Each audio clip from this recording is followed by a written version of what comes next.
Poppy Harlove here. None of that skink Gloria Borger. And you're watching Pew News.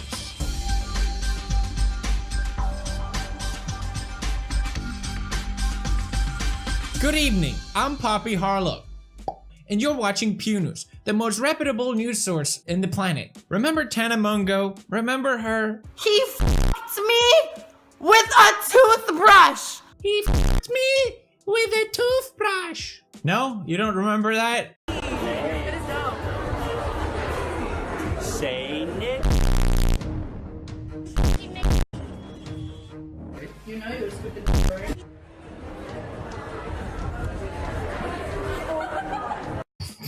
Well, she decided that she had so much fun at the convention that she was gonna create her own called Tanacon. It was going to be the best. It was you who put this together. And no disrespect to you, but like you're the last person I would think who would arrange a conference I could not to rival VidCon. agree more. Like I was Cut to live footage of the event.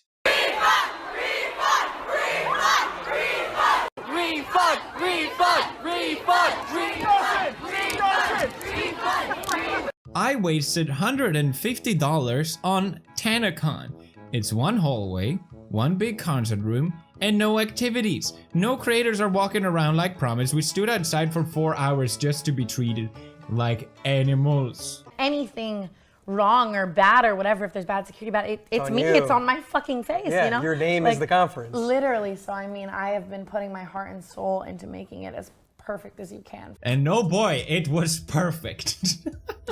All the big celebrities were gonna be there as well. So I mean, right now our lineup consists of so many insane creators. The ones that we have publicly confirmed right now are along the lines of, there's so many, seriously. But me, Bella Thorne, she's doing it, Nice. she's amazing. Bella Thorne! I never thought I'd heard that name again. That foul Nickelodeon kid who wouldn't even say PewDiePie's name on the Teen Choice Awards. Never forgive. Felix, something. You know what? Be here if you want to hear the rest of your name. I'm not even PewDiePie and I am super offended. She's so mean. I feel bad for Felix. I know, so mean. What did I do? She's friends with Tana. You can't even say her name. Mongo. All right, who else is gonna be And there? we have Shane Dawson, we have all of Shane's. Shane. Okay. I guess a convention just can't be thrown in a month. Not realistic. I genuinely support Tana Mongo for trying something like this, but at this point, I don't think it's safe. Who else made an appearance? Ricky Dillon, an OG creator. Ricky Dillon, who tweeted out, okay, sorry, jokes aside, what's going on with Tanacon? I have panel at 3. Is it still happening? So apparently they booked a lot of people from VidCon to come to Tanacon, which are both happening at the same time. I think they're both in Anaheim. I'm not sure. I don't care enough to find out. But apparently they booked people that were supposed to go on the same panel at the same time over at VidCon and Tanacon. But even if they wanted to come, it was basically impossible because it was just too much of a mess. There was supposed to be all kinds of food at Tanacon. What kind of food would you want to eat with her? Oh my God, that's hard. Everything. I love the way she eats like fried chicken. I love People tweeting out, there's no food, there's no water. We've been standing in line for 4 hours. But you know what there was? Who needs food and water? Especially when it's hot outside, you're standing in line with no cover. You know what you can get instead? Condoms. That's right. Not just any condoms. I know it doesn't sound that great. But listen to this. It's Tanacon dumps. My only regret in life, from birth to now, is that I wasn't able to attend Tanacon, where you can pay $70 to get a condom. I like to think of it as something younger. This is a convention for something younger. Here's some condoms, everybody. Tanacon. Yeah, con's a good word for it. First, you put it at a venue that can only hold 1,000 people max. Then you tell your fans that the gift bag is going to be worth quadruple the ticket price. But your gift bag is only a smartphone grip, a wristband, and a condom. The only thing I need protection from is your lies. Another thing about Tanacon was that the tickets were going to be free. You know, finally a convention that everyone can enjoy. Very noble cause. You know, perks and stuff You have like different that. levels, right? Yeah, exactly. We have free general admission, we have VIP. featured creator and featured fucking creator because Is that what it's called? Featured fucking creator? Yes, literally. Yes. Featured creator is the free ticket because everyone's a featured creator at Tanacon, and featured fucking creator is That's nice. Yeah, 100%. Everybody's a featured creator. Exactly. I want that inclusivity. Would that be the word? Yeah. Feeling, you know. The problem is when you make something free, a lot of kids will be there. Maybe too many kids than what Tana had initially estimated. This is the meet and greet check-in line. This is crazy. There too. What? So you end up right here, but you start way back here.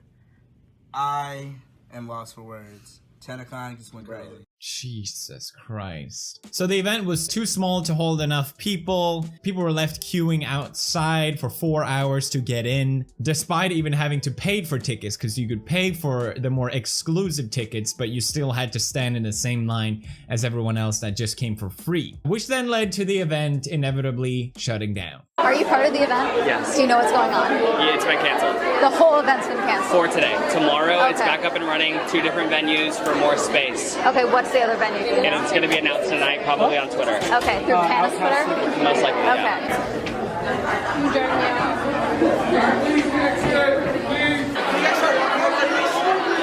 I'm just waiting for the elevators to clear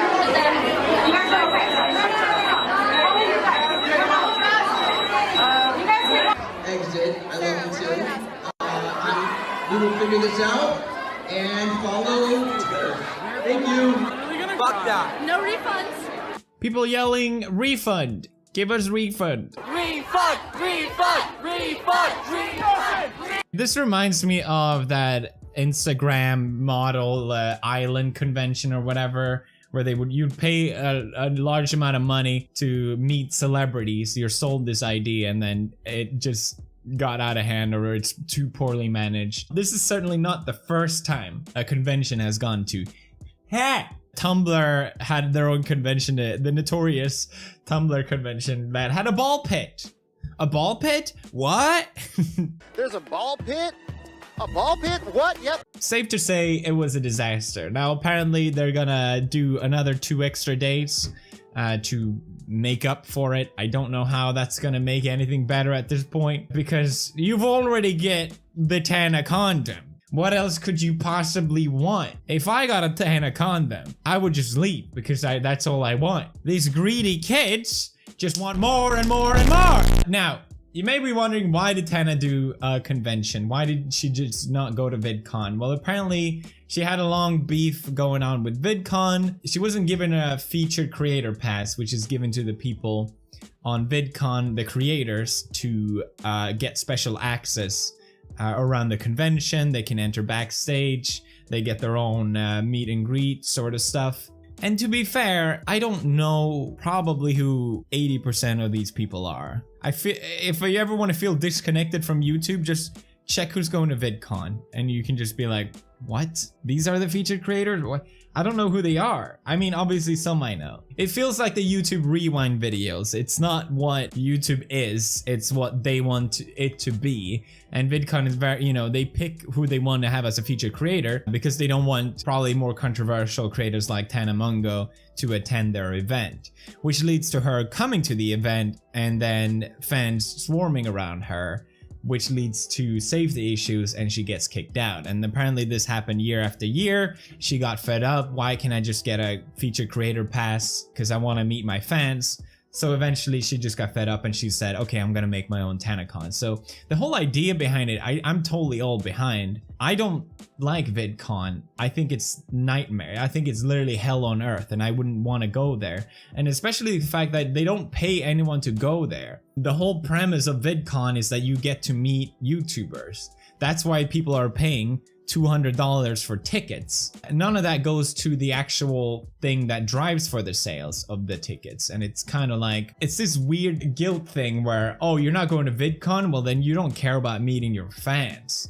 When clearly YouTubers are just being used by these companies. But then again, VidCon does offer a venue for you to meet your fans in a safe environment, or at least that's how they say it is.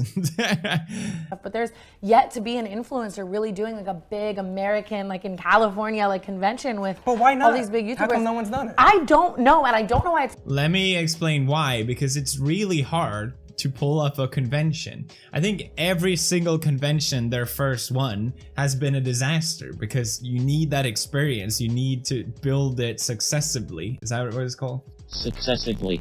Every single year and make it bigger and bigger and bigger. You can't just immediately jump to 15,000 people. You gotta start very, very, very small. And if you sell tickets on the premise that it's gonna be free, obviously if people didn't even get the tickets, they're gonna show up anyway.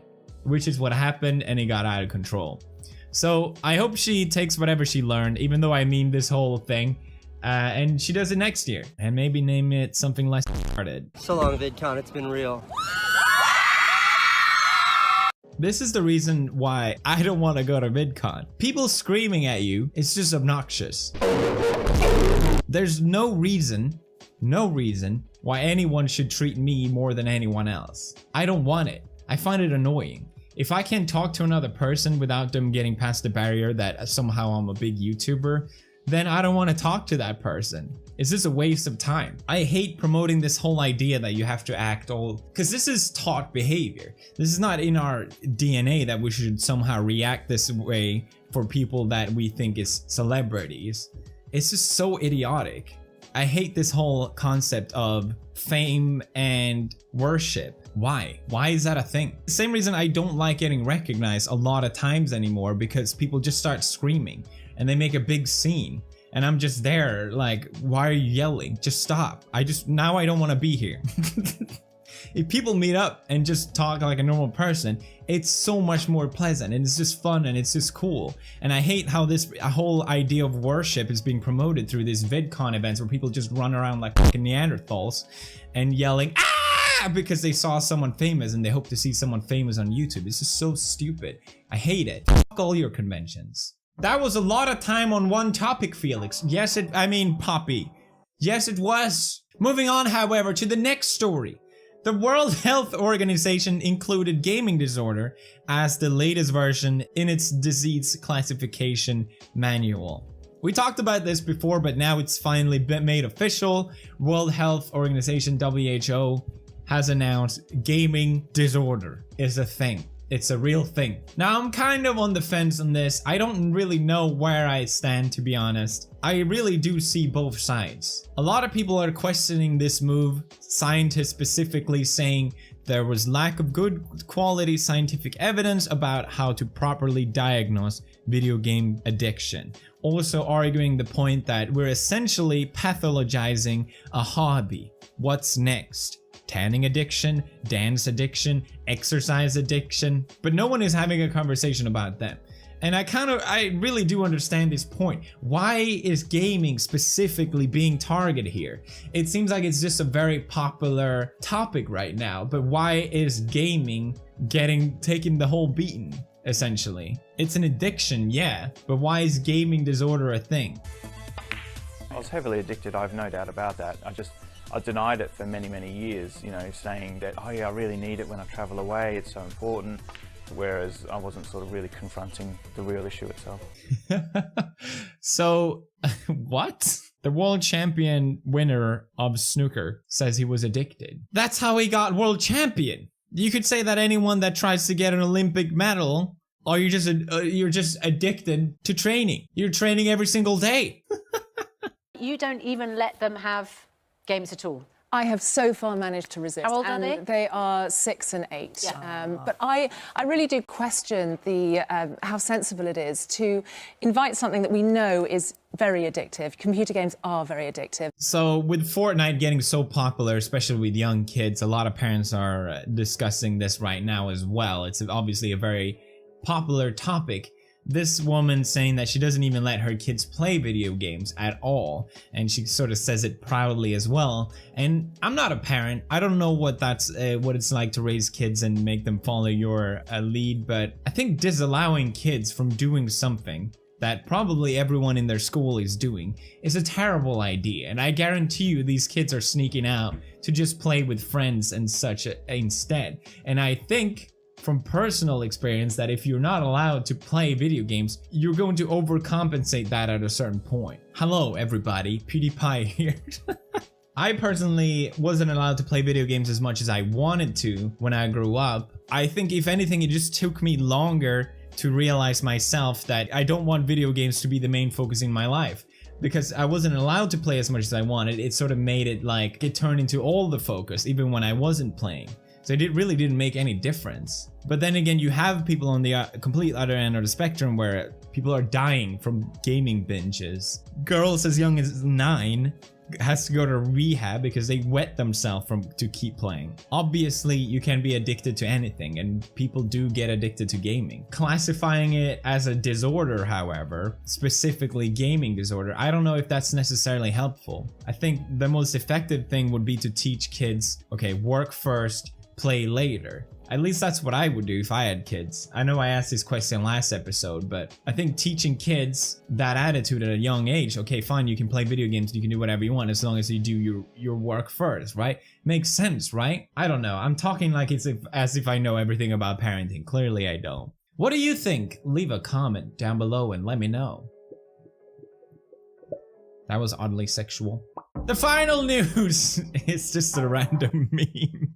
All he needs to tag is hashtag Black Ops 4 and hashtag Call of Duty partner, and the rest can be his words. Call of Duty, why don't you pay me? I promise you, I can do better than this. Whenever I have to do a sponsored tweet, the client always sends like, okay, can you do this sort of wording? And I always change it up completely because I don't want it to sound like I'm a robot or I am a lawyer or someone completely different. But DeAndre Ayton, he really took it to the next level. This is not the first time this has happened. We have Deshaun. Can you please tweet this for ESPY's party for tonight? Chilling at the ESPY's Nokia pre-party. It's awesome. Or this dude on Instagram. Excited to head to City and join the team name. DeAndre deleted it and tried again. Awesome time yesterday with the hashtag Black Ops 4 crew. Thanks for having me. Hashtag Call of Duty partner. Meanwhile, I'm promoting games, everybody. Thank you, that was it for Pew News. Hope you guys enjoyed watching. If you did, leave a like, I really appreciate it. These episodes do get by the YouTube ad system, so please, any support that you can give, I highly appreciate. Namaste. This has been Poppy Harlow. Poppy out.